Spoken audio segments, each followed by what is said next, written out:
আসসালামু আলাইকুম ভাই ও বোনেরা, কেমন আছেন?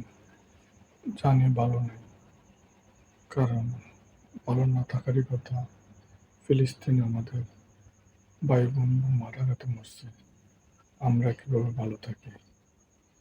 আজকের মূলত ভিডিওতে আসা এই কারণে, ফিলিস্তিনি এক বোনের একটা বয়ান দেখে আমার খুব কষ্ট লাগছে।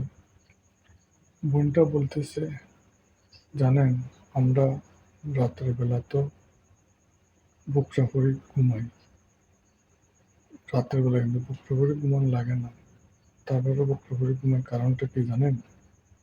যে যদি ইসরায়েলের বোমা রাত্রে আমার বাড়িতে আসে আর আমার বাড়িটা ধ্বংস করে দেয়, তাহলে কাল সকালবেলা যদি আমার লাশ নিয়ে বাইর হয়, তখন যেন আমি বেপরোয়া না থাকি।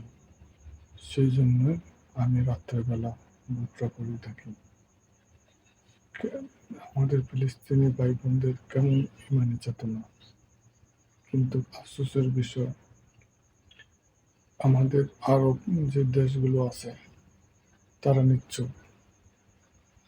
তারা টাকার পিছে ঘুরে, যে আমাদের ফিলিস্তিনি ভাই বোনরা যেভাবে নির্মমভাবে হত্যা হচ্ছে, তার কোনো প্রতিবাদও জানাচ্ছে না। তার তীব্র নিন্দা ও প্রতিবাদ জানাচ্ছি।